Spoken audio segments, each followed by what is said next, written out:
बहुत दुख हुआ सर आपसे बात करके, लेकिन विदा मैं एक शेर के साथ करना चाहूंगा। इर्तिजा निशाद का शेर है कि कुर्सी है तुम्हारा ये जनाजा तो नहीं, कुर्सी है तुम्हारा ये जनाजा तो नहीं, कुछ कर नहीं सकते तो उतर क्यों नहीं जाते।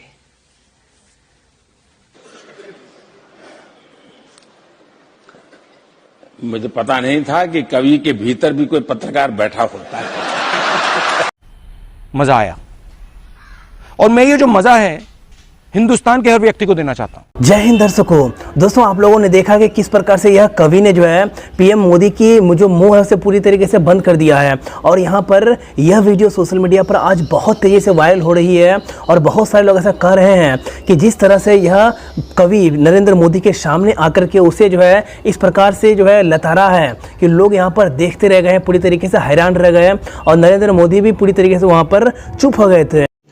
रुको जरा, सबर करो, बोला धक्का मुक्की नहीं करने का, आराम से लेने का। तो उसी प्रकार से अगर हमारे देश की तमाम मीडिया अगर सरकार से अगर सवाल करे, जो सरकार यहाँ पर नियम ला रही है, जो यहाँ पर कानून बना रही है, अगर उसमें जितनी ज़्यादा खामियां हैं, उन तमाम खामियों को अगर सरकार को यहाँ पर मीडिया दिखाए तो सरकार की आंखें जरूर खुलेगी। नहीं तो आखिर पूरा मामला क्या है, मैं इसके बारे में भी आपको बताऊंगा, और इसी के साथ बात करूंगा आज मैं द गार्डियन न्यूज़पेपर को लेकर के। दोस्तों, अभी जो है हमारे देश के तमाम बड़े बड़े मंत्री जो है एक फेक वेबसाइट जिसका नाम है द डेली गार्डियन, उसमें जो है नरेंद्र मोदी की तारीफ की गई थी, तो उसके आर्टिकल को जो है सोशल मीडिया पर शेयर किया गया था। लेकिन यहाँ पर जो ओरिजिनल जो न्यूज़पेपर है, जो ओरिजिनल यहाँ पर उसका नाम है द गार्डियन, लेकिन यहाँ पर उन्होंने जो है ऐसा कहा है, भोसड़ी के मोटर चोट बहन के लोड़े, मच्छर की झाट, गांडू मोटी चूतते ही तख्तों के सौदागर, कि यह जो वेबसाइट है पूरी तरीके से फेक है, और मैं जो है अपने वेबसाइट में नरेंद्र मोदी किस प्रकार से भारत में कोरोना वायरस को संभालने में फेल हो चुका है, यहाँ पर द गार्डन ने उसकी पूरी तरीके से आलोचना किया था। लेकिन यहाँ पर द डेली गार्डन जो कि एक फेक वेबसाइट है, उन्होंने यहाँ पर नरेंद्र मोदी की तारीफ की है, और ऑपोजिशंस को ऐसा कहा है कि ऑपोजिशन जो है पूरी तरीके से राजनीति कर रहा है। और इसी के साथ दोस्तों मैं आज बात करूँगा जेपी नड्डा को लेकर के। दोस्तों, जेपी नड्डा ने जो है सोनिया गांधी को एक पत्र लिखी है, और अपने पत्र के माध्यम से ऐसा कहा है कि किस तरह से कांग्रेस के तमाम नेता इस पेंडेमिक के दौर में, इस महामारी के दौर में राजनीति कर रहा है, देश में भ्रम फैला रहा है। तो आखिर पूरा मामला क्या है और इस पत्र को लेकर ऑपोजिशंस का क्या रिएक्शन रहा, मैं इसके बारे में भी आपको बताऊंगा। कुछ भी और इसी के साथ बताऊंगा दोस्तों मैं आज फिलिस्तीन और इजराइल को लेकर के। दोस्तों, फिलिस्तीन और इजराइल में जिस प्रकार से घटना हो रही है, तो कहीं ना कहीं इसको लेकर पूरे देश में नहीं बल्कि पूरी दुनिया के लोग हताश हैं, और हमारे देश के बॉलीवुड के बहुत सारे ऐसे सेलिब्रिटी हैं जो कि पूरी तरीके से यहाँ पर फिलिस्तीन के सपोर्ट में आ चुके हैं। तो आखिर पूरा मामला क्या है, मैं इसको लेकर भी बात करूँगा। लेकिन दोस्तों, मैं सबसे पहले बात करना चाहूँगा यहाँ पर जो वीडियो मैंने आपको शुरू में दिखाया। दोस्तों, उस वीडियो में एक कवि अपने जो है कविता के अनुसार ऐसा कहता है कि कुर्सी है कोई जनाजा तो नहीं, अगर कुछ कर नहीं सकते तो उतर क्यों नहीं जाते। जब कवि यह कविता पढ़ता है नरेंद्र मोदी के सामने, तो वह नरेंद्र मोदी की जो यहाँ पर शक्ल है वो एक देखने लायक होती है, और वह कहता है कि मुझे पता नहीं था कि एक कवि के अंदर भी एक पत्रकार छुपा हुआ होता है। दोस्तों, मैं यहाँ पर जो है इस वीडियो के बारे में आप लोगों को इसलिए बता रहा हूँ क्योंकि यह वीडियो अभी बड़े बड़े जो ऑपोजिशंस के लीडर है, बड़े बड़े जो लोग हैं, वो ट्विटर पर शेयर कर रहे हैं, और ऐसा कह रहे हैं कि इस कवि के अंदर जो हिम्मत है वह दाग देने वाली है।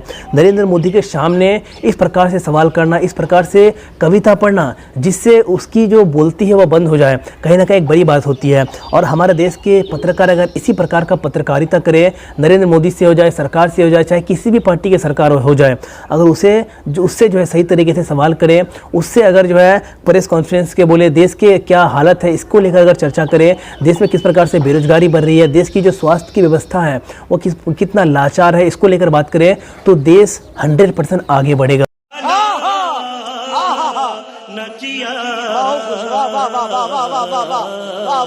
बात करता हूं दोस्तों मैं यहाँ पर पप्पू यादव को लेकर के।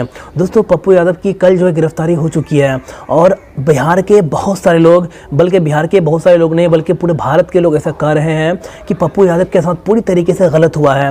वो लोगों का मसीहा है, वो गरीबों का मसीहा है, वो हर एक जो है यहाँ पर महामारी में, चाहे बाढ़ आ जाए, चाहे कहीं पर कुछ घटना हो जाए, वो हर एक जो है मुसीबत के तौर पर जो है पप्पू यादव भी ऐसा बिहार का व्यक्ति है जो गरीबों के सामने आकर खड़ा होता है, गरीबों की मदद करता है, और उस मसीहा को इस प्रकार से अरेस्ट करना, गिरफ्तार करना एक बहुत बड़ी तानाशाही की ओर इशारा करता है कि बिहार सरकार, नीतीश कुमार सरकार किस प्रकार से तानाशाह बन चुका है। दोस्तों यहाँ पर बहुत सारे सोशल मीडिया पर वीडियोस भी वायरल हो रहे हैं, तो आप लोग सबसे पहले इस वीडियो को देखिए। में कोई दो राय नहीं है कि बिहार में पूर्व सांसद राजेश रंजन और पप्पू यादव असल मायनों में जननेता है। हर तरफ की आपदा में जब देश के तमाम प्रतिष्ठित और जिम्मेदार पदों पर बैठे हुए लोग अपने घरों को बचाने की जुगत में लगे रहते हैं, ये व्यक्ति असल जननायक की तरह देश की आम जनता के बीच न सिर्फ मौजूद रहता है बल्कि उनके कष्टों को कम करने में भी लगा रहता है। इस जननायक का, उसके कर्तव्य का निर्वहन करता देख बिहार सरकार का घबरा जाना मेरी बात की पुष्टि करता है। मैं बिहार के पूर्व सांसद राजेश रंजन और पप्पू यादव की गिरफ्तारी का विरोध करती हूँ। जनता के हकों के लिए लड़ाई लड़ने वाले की जगह संसद है, जेल। इस वीडियो को आप लोगों ने देखा, इसमें ये लड़की कह रही है कि पप्पू यादव गरीबों की मसीहा है और उसे जिस तरह से गिरफ्तार किया गया है तो पूरी तरीके से गलत है। तो इसी को लेकर पप्पू यादव ने भी एक वीडियो जो है प्रेस कॉन्फ्रेंस किए, यानी कि जब उसे गिरफ्तार किया जा रहा है था तो उन्होंने मीडिया से बातचीत की और कहा कि एक 32 साल पुराना मामला को उजागर करके जो है अभी उसे जेल में डाला जा रहा है, जो कि पूरी तरीके से गलत है। 32 साल पुराना मामला जो कि पूरी तरीके से दब चुका है, उसे अभी निकाल करके बीजेपी सरकार, नीतीश कुमार सरकार और उसके तहत जो उसे जेल में डाल दिया गया है। तो यह एक बहुत ही बड़ी घटना है। एसपी ना तो किसी एसपी और ना ही डीएम का इसमें भूमिका है, सिर्फ बीजेपी की। बीजेपी के प्रेशर पर नीतीश जी ने पप्पू यादव की बलि ली। सीधा आरोप बीजेपी पे है, सीधा आरोप। और कहीं ना कहीं जिस तरह से पप्पू यादव को गिरफ्तारी किया गया है तो बिहार के तमाम लोग जो है इसको लेकर आवाज़ भी उठा रहे हैं और सोशल मीडिया पर बहुत सारे हैशटैग भी ट्रेंड कर रहा था, जैसे कि फ्री पप्पू यादव को रिलीज़ करो, I stand with Pappu Yadav. तो ऐसे न जाने कौन बहुत सारे हैशटैग भी सोशल मीडिया पर ट्रेंड कर रहा था। तो इस बारे में आप लोग क्या सोचते हैं, मुझे आप लोग अपनी राय जरूर दीजिएगा। अब दोस्तों बात करते हैं यहाँ पर द गार्डियन को लेकर के। दोस्तों द गार्डियन दुनिया का एक जाने माने जो है यहाँ पर न्यूज़पेपर है और एक वेबसाइट भी है, और वह जो है जिस तरह से नरेंद्र मोदी भारत को संभालने में पूरी तरीके से विफल रहा है, तो द गार्डियन न्यूज़पेपर ने नरेंद्र मोदी सरकार की पूरी तरीके से आलोचना किया था।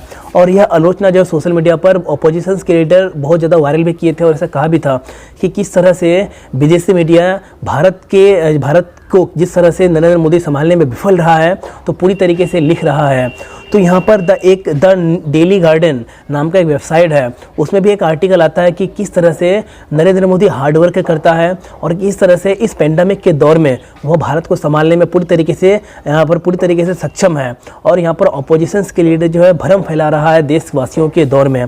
तो इस आर्टिकल को लेकर देश के बड़े बड़े नेता और बीजेपी के बड़े बड़े नेता, बीजेपी के बड़े बड़े केंद्रीय मंत्रियाँ जो है सोशल मीडिया पर शेयर करने लगे इस आर्टिकल को लेकर के।